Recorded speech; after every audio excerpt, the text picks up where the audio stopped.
kind of got the feeling of how the locker room was before the game, that these kids were taking Little Rock for granted. It wasn't the same energy.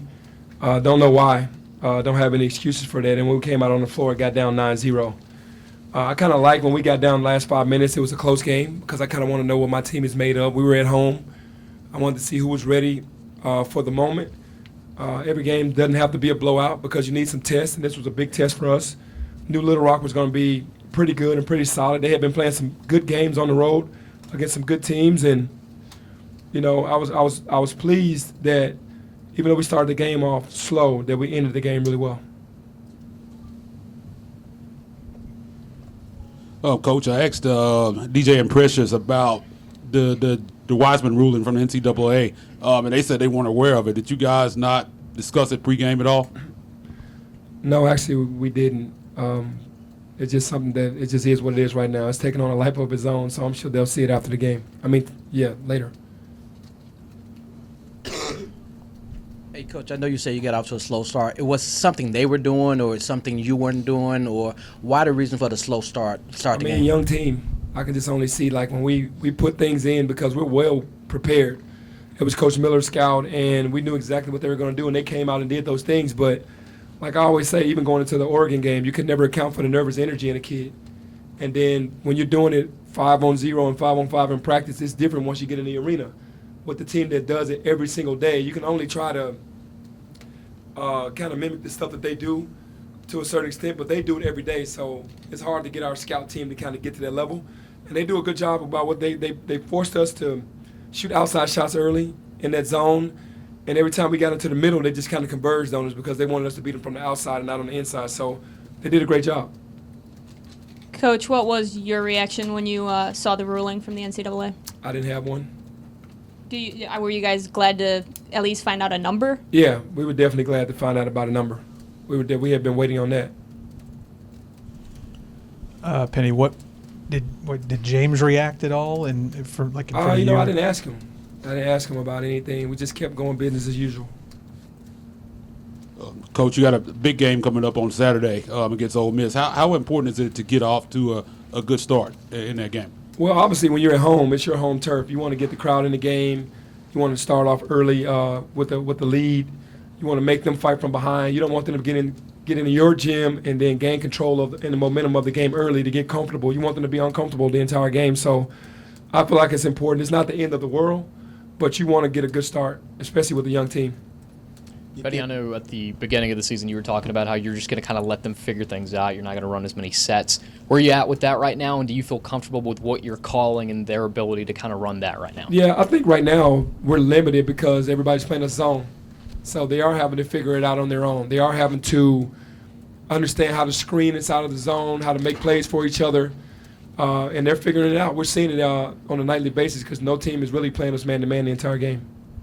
You mentioned, Penny, that your team needs tests. What kind of test is it going to be for the next 12 games, or 11, I guess, or 10 now? Yeah, it's going to be a big test because guys got to grow up. You know, that energy that James brought offensively and defensively is not going to be there. So, I mean, it allows other guys to be able to step up. So it's going to be huge for us to get the game plan, go out there with the energy, do it collectively as a group, and just depend on each other the entire game and be confident that we can go out there and get it done. Coach, you've mentioned before about how important rebounding, winning the rebounding battle, and not turning the ball over. Well, you were successful on both of those columns on the stat sheet. How much emphasis have you been putting on that in practice? Well, obviously rebounding has been, our Achilles heel. We weren't really rebounding the ball well, especially when we go to a smaller lineup. The guards aren't getting back in there and fighting and rebounding. But we found ourselves winning a lot of these battles on the rebound. So that says a lot about just scrapping and fighting, but we can do better. Us turning the ball over is bad. We had 19 turnovers tonight, and they really didn't put a huge amount of pressure on us. Us turning them over 26 times is huge because that's what we need to do. We just didn't capitalize on it enough, but that's 2 games back-to-back with forcing 52 turnovers. We have to be able to turn those into points. Penny, what are you telling your shooters at this point? It's the 3rd straight game they've struggled from outside. They just got to keep shooting. I think it's in their head now because they're turning down shots. And to me, that's very selfish because you're a shooter. You got to shoot until you make. And I don't want them turning down shots. to drive the ball into the lane. Now, if somebody's closing out on a really good contest like Oregon was, then you got to drive the ball into the lane. But if they're stopping short and giving you shots, you got to shoot with confidence. Hey Penny, yesterday, DJ said we pretty much seen all he's can do. How much higher is his ceiling? And talk about the player Maurice tonight. Yeah, DJ is a superb talent. He's actually learning so much. This college offensive sets and defensive changes and everything is kind of overwhelming for all of the freshmen, especially him. But man, he gives his effort. He goes out there and works hard. Even if he doesn't know what to do, he's going to give you that effort. And the sky's the limit for DJ. He's an excellent talent. And Isaiah Maurice, I apologized to him last game because he came in and got 9 rebounds in like 11 minutes or 12 minutes. Then he came in again tonight to get 9 rebounds in 14 minutes. Just got to find more minutes for him. So I'm proud of Isaiah. Coach, in a saga that's involved so many different adults and the punishment so far coming in on a kid and a 19, 18-year-old kid, do you feel that's fair? Well, I stated from the beginning that I didn't think it was fair, but there's nothing that I can do about it. I mean, obviously James should be on the floor. That's just how I feel.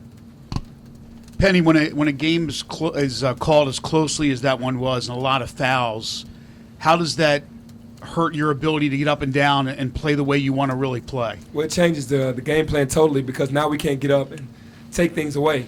We got to play kind of safe, and then that gets them to their favor because now they're going to be more aggressive. And they started driving the ball down the lanes because our guys started feeling like if I get too close, then they're going to call a foul, and they started driving the ball down the lane, which is what we don't want. But we're one of the worst fouling teams in the country right now, and we definitely have to clean that up.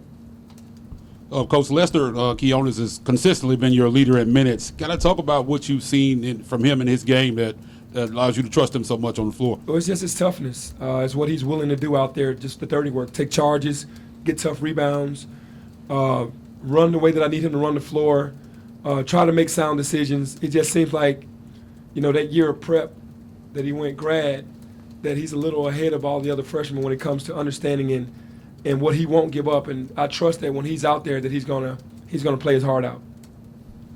Hey, Coach, statistically, why were you guys not able to get DJ going in the second half to ride that momentum he had the first half? The games, everything changed in the second half. They basically didn't let us run the same things that we did, and DJ basically got all those off hustle points.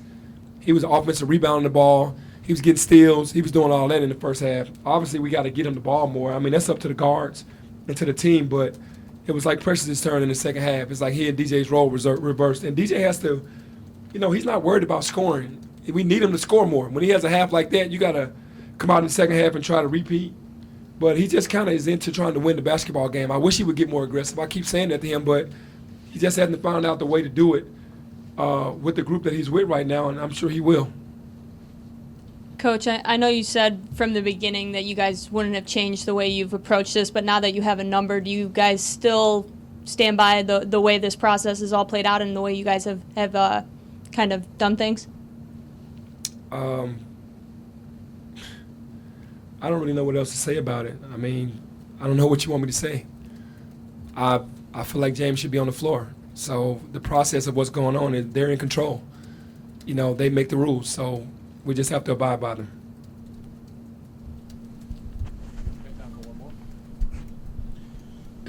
Coach, you mentioned that DJ got a lot of his points off of hustle points. Is he leading your hustle board right now? He would be one of the ones that's really high.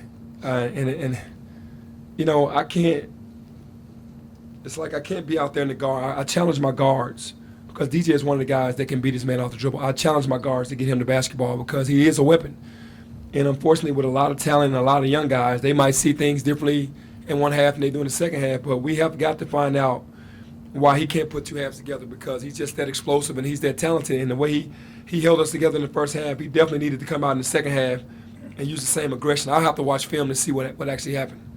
A couple of times throughout the games this year, I've caught myself saying, wow, Alex Lomax has gotten better since last season. Can you just speak a little bit about his improvement? Well, Alex last year, he tried to change his game up coming into his freshman season. He wanted to be more of a scorer, and it kind of took away from his defense and his playmaking.